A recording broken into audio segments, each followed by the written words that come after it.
ട്രംപിന്റെ പ്രകോപനം തുടരുക തന്നെയാണ്. ഹോർമുസ് കടലിടുക്ക് അമേരിക്കൻ ഭൂപ്രദേശം.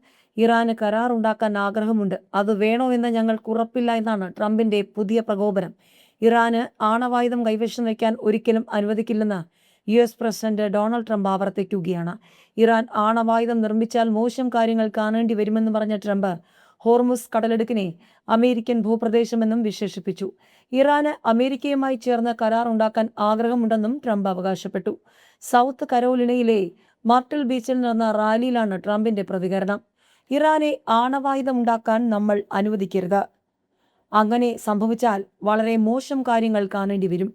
നമ്മൾ അവരെ തടഞ്ഞു. അവർക്കൊരിക്കലും ആണവായുധം ലഭിക്കാൻ പോകുന്നില്ലെന്നും ട്രംപ് പറഞ്ഞു. ഒരു കരാറിനായി ഇറാൻ ശ്രമിക്കുന്നുണ്ടെന്നും എന്നാൽ അങ്ങനെയൊരു കരാറിന് വാഷിംഗ്ടൺ തയ്യാറാകുമോ എന്ന സംശയമാണെന്നും ട്രംപ് പറഞ്ഞു.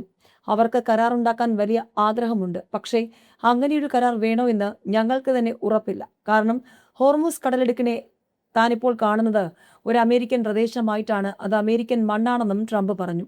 മർട്ടിൽ ബീച്ചിലെ റാലിക്ക് മുന്നോടിയായി മാധ്യമങ്ങളോട് സംസാരിക്കുമ്പോഴും ട്രംപ് സമാനമായ അവകാശവാദം ഉന്നയിച്ചിരുന്നു. ഹോർമുസ് കടലിടുക്കിനുമേൽ അമേരിക്കയ്ക്ക് പൂർണ്ണ നിയന്ത്രണം ഉണ്ടെന്നും അതൊരു US നിയന്ത്രിത മേഖലയായി പ്രഖ്യാപിക്കുന്നതിനെ പിന്തുണയ്ക്കുന്നുവെന്നും ട്രംപ് പറഞ്ഞിരുന്നു. ഇറാനെതിരെ ഉപരോധം നിലനിൽക്കുന്നതിനാൽ ഹോർമുസ് കടലിടുക്കുമായി ബന്ധപ്പെട്ട മേഖലയിൽ US പൂർണ്ണ നിയന്ത്രണമുണ്ടെന്നും ട്രംപ് അവകാശപ്പെട്ടു. അടുത്തിടെ ട്രംപ് ട്രൂത്ത് സോഷ്യലിൽ പങ്കുവച്ച പോസ്റ്റിൽ ഹോർമുസ് കടലിടുക്കിനെ US ഭൂപ്രദേശമായി ചിത്രീകരിക്കുന്ന AI നിർമ്മിതം പങ്കുവച്ചിരുന്നു. ഇറാന് സാമ്പത്തിക പിന്തുണ അടക്കം നൽകുന്ന രാജ്യങ്ങൾക്ക് കനത്ത സാമ്പത്തിക പ്രത്യാഘാതങ്ങൾ ഉണ്ടാകുമെന്നും ട്രംപ് മുന്നറിയിപ്പ് നൽകിയിരുന്നു. ട്രംപിന്റെ അവകാശവാദങ്ങൾ തള്ളിയ ഇറാൻ ഉപവിദേശകാര്യമന്ത്രി കാസിം ഗരീബാബാദി ട്രംപിന്റെ വ്യാമോഹങ്ങൾ തങ്ങൾ തന്നെ തിരുത്തുമെന്നും പ്രതികരിച്ചിരുന്നു. ഇറാന്റെ സുപ്രീം നാഷണൽ സെക്യൂരിറ്റി കൗൺസിൽ തലവൻ മോഹ്സൻ റസായിയും ട്രംപിന്റെ പരാമർശങ്ങളെ വിമർശിച്ചു.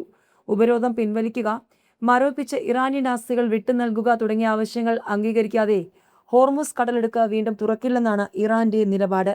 ഏതായാലും ട്രംപിന്റെ പുതിയ താരിഫ് പ്രഹരത്തിൽ തന്നെ US ഇറാൻ പോരിൽ പല രാജ്യങ്ങളും കുടുങ്ങുമോ എന്നുള്ള ആശങ്കയുണ്ട്. ആഗോള വ്യാപാര മേഖലയിൽ വലിയ പ്രതിസന്ധിയുമുള്ള കാലമാണ്. ഇറാനുമായി വ്യാപാരബന്ധം പുലർത്തുന്ന ഏതൊരു രാജ്യത്തിനും അമേരിക്കയിലേക്ക് നടത്തുന്ന എല്ലാവിധ ബിസിനസ്സുകൾക്കും 25% താരിഫ് ചുമത്തുമെന്നാണ് US പ്രസിഡന്റ് ഡൊണാൾഡ് ട്രംപ് പ്രഖ്യാപിച്ചത്. ട്രംപിന്റെ പ്രഖ്യാപനം ഉടനടി പ്രാബല്യത്തിൽ വരുമെന്നും ഇത് അന്തിമവും സമഗ്രവുമാണെന്നും അദ്ദേഹം വ്യക്തമാക്കി. പ്രക്ഷോഭങ്ങൾ ശക്തമായി തുടരുന്ന ഇറാനുമേൽ സാമ്പത്തിക സമ്മർദ്ദം വർദ്ധിപ്പിക്കാൻ ലക്ഷ്യമിട്ടാണ് ട്രംപ് നീക്കം നടത്തിയിരിക്കുന്നത്. അമേരിക്കയുടെ പുതിയ താരിഫ് ഭീഷണി ആഗോള വ്യാപാര മേഖലയിൽ കടുത്ത ആശങ്കകൾ ഉയർത്തുന്നുണ്ട്.